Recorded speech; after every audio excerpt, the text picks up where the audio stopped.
Well, ladies and gentlemen, I must say that the news today has really annoyed me, specifically the Daily Maverick. But before we get on to the main video of today, can I yet again remind you, if you haven't already, please subscribe to the channel. And if you'd like to support the work that I do here, you're welcome to buy me a coffee. The link is in the description box below. So what did the Daily Maverick do? Well, they issued an article around the MP Ian Cameron self-defense shooting, which they say sparks legal and ethical debate. Now, for those of you who don't know, Ian Cameron was en route to an airport where he was apparently in a known hotspot for smash and grab, and hijackers attacked his vehicles. Now, during the incident, there were 3 DAMPs who were injured, namely Ian Cameron, Liz, and Nicholas, who were attacked whilst in a vehicle after a committee oversight visit to a police training center. Now, the assailants smashed their windows with bricks. One MP bled profusely, and Ian Cameron, a licensed gun owner, fired a shot in self-defense, injuring one of the attackers. Now, the police arrested suspects aged 16 and 18, and a third suspect is still at large. Now, it's important to understand why Ian Cameron says that he shot the individual. And he said he heard screaming in the car, they were smashing the windows, he turned and looked to some of his very frightened fellow MPs and saw blood everywhere. And he said at that point in time, he had to protect himself and the MPs in the car. Now, the police ultimately traced the suspects by checking hospitals for gunshot wounds, which ultimately led to the arrest.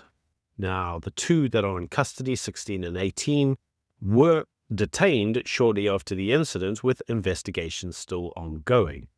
Now, Ian Cameron says the team faced a life-threatening ambush, and he says, and I quote, that he did what he needed to do to defend us. Now, Ian Cameron has had extensive firearm training, so it was hardly a case of him just spraying and praying.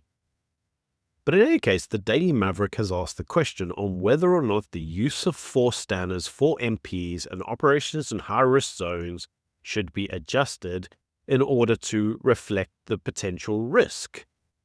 Now, some social media posts around the Daily Maverick story debated whether the media were politicizing a criminal attack. Why is it that this entire incident in this high-risk zone, why was that so much different? Because it involved MPs. Should MPs not be allowed to use the use of force in order to protect themselves? So, ladies and gentlemen, we have to ask the question, because the Daily Maverick has asked it. Is it ethical to use your firearm in self-defense in order to protect yourself? Now, re-highlighting what was said, Ian Cameron claims he shot in self-defense when his vehicle was attacked. He noted that the assailants threw bricks at the vehicle, an act that could reasonably be seen as life-threatening. However, he also points out that the attackers were reportedly unarmed, and their intent clearly wasn't established. So he didn't know if it was an attempted hijacking or maybe it was attempted murder. Who knows? But bricks can do some serious damage. So the way that the Daily Maverick has set this article is that it frames the situation as a matter needed for investigation, indicating that the police need to go into further statements, perform ballistics tests, and refers the case to senior prosecutors to determine whether Ian Cameron's actions were legally justified. So then I have to ask you a simple question. If a guy throws bricks at your head, hits you in the face with bricks such that Ian Cameron has to have surgery to his teeth, is that not justified? Do you need more investigations?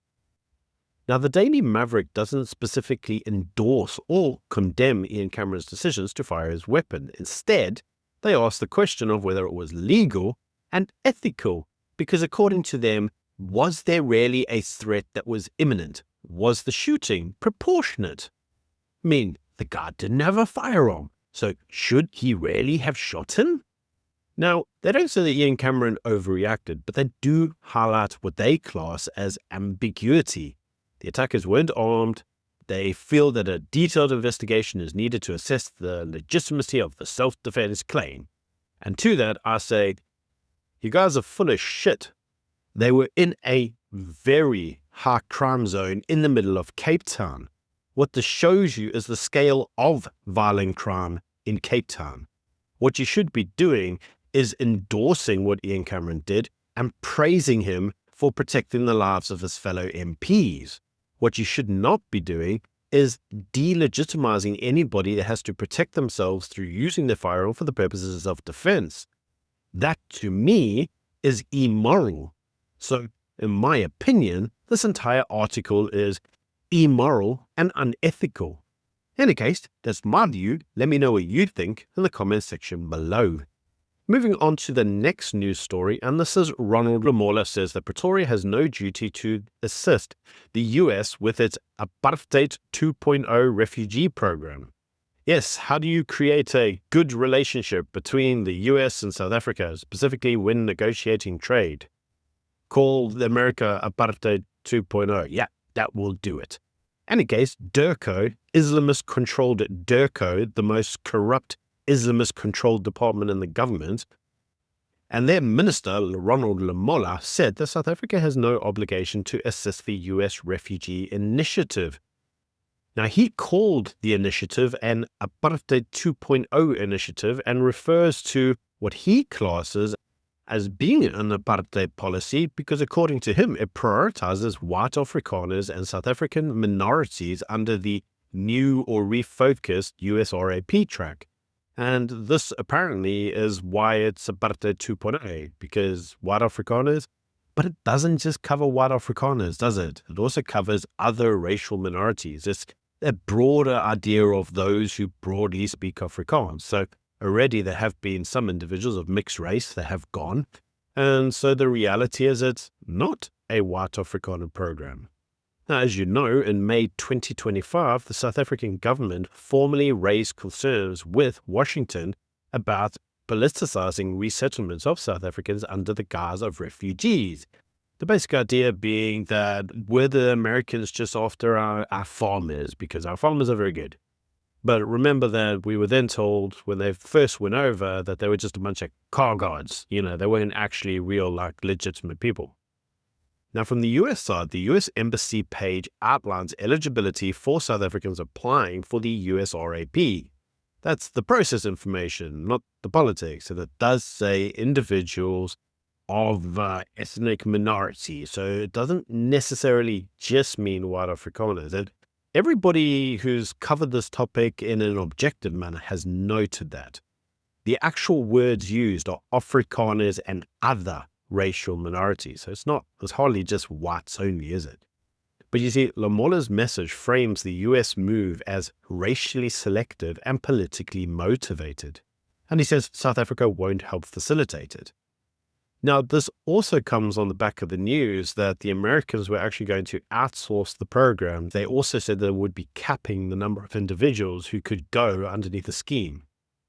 In any case, my whole point with even looking at the article, and the reason that it raised my eyebrow in the first place, is it doesn't help by calling the Americans apartheid. It doesn't help by slinging names at them. Why is it that these ANC retards do not seem to understand time and time again? You will not negotiate trade with the Americans whilst you are calling them names, calling them racists and bigots and whatever else. Have you morons not learnt your lesson? Your ambassador got chucked out for using this language. Your special economic liaison was rejected for using this language. Why are you still using this language? Are you people really that stupid? And I know the answer to that. Let me know what you think in the comments. In any case, moving on to the final news story. And this news story is a continuation of my video from yesterday around the Human Rights Commission case against Julius Malema. Now, for those of you who watched that video, you'll know that after the Human Rights Court verdict, the South African Human Rights Commission said that they would pursue sanctions or relief against Julius Malema. Now, what those sanctions could look like is, well, they can order for forms of apologies, they could do interdicts, they could do damages, costs, and they could refer the matter for criminal consideration in some cases. So it doesn't necessarily mean that he'll immediately be subjected to criminal consideration. And even if he is, well, it requires on the NPA actually having the desire, if you want to call it that, to prosecute. And I don't know if they will. I have my doubts. In any case, I think what's probably likely to happen is he'll be ordered to do an apology and pay 5,000 Rand to, I don't know, some charity. The whole idea behind the South African Human Rights Commission's suggestions is that they want to signal that there will be continued legal consequences beyond the declaration of hate speech itself. So they want the remedy phase to still shape the outcomes, the penalties, the orders, the costs. Now, in typical fashion, we covered this yesterday, but the DA, AfriForum, and various other parties all welcomed the ruling and urged firm consequences. There was substantial coverage across numerous media outlets who all echoed the South African Human Rights Commission's stance to proceed with remedial actions. But again, we don't know what that's going to look like. Now, I did make a prediction in my video yesterday. And that is, according to me, I felt that Julius Malema would, as you can imagine, appeal the verdict. Now, the verdict itself in the case of the South African Human Rights Commission and another versus Malema and another 2025, the Equality Court applied underneath Section 10 of the Promotion of Equality and the Prevention of Unfair Discrimination Act, the Equality Act, to interpret the speech that Julius Malema had given in Cape Town as advocating for hatred with incitement to cause harm. Now, obviously, that was found to be the case, and whilst the South African Human Rights welcomed the ruling and flagged the danger with public figures using this rhetoric, saying that it undermines legality and social cohesion, moving forward, we need to talk about the remedies. I can't stress that enough. Because if the remedy in this instance is not criminal, then let's be honest, the actual judgment itself will be hollow. Now, Malema himself branded the ruling a grave distortion and vowed that he will appeal it. I knew he would. I knew he would appeal it because it was logical that he would. This is the way many of these EFF and ANC and MK guys run. But the reality is, if the actual consequence is nothing more than a fine, it will no longer act as a deterrent. Why be bothered to limit your speech and not do this again in the future if the outcome is nothing more than a 5,000 Rand fine? A 5,000 Rand fine is not enough to deter. I think we can all agree on that. Will criminal remedies be enough? Will some jail time be enough? Well, I don't actually see that ever happening, in the same way that I never really saw Jacob Zuma going to prison for a large period of time. Because politically, it's not really the thing they want to see happen. But supposedly, the actual judgment sets a precedent on political speech and the boundaries that can be used when, making political speeches. Now, the actual sanctions or the cost orders that are applied, coupled with the actual appeal strategy that's used, will determine whether those boundaries are actually set, in my opinion. I have grave concerns that they will not. I think that the judgment here and the remedies imposed are likely to be insignificant. I think that the appeal may even be successful in a higher court purely because it's Juju, and no one wants to upset Juju, apparently. In any case, I do think that the idea that this is setting boundaries and is a revolutionary case, I think it's hogwash.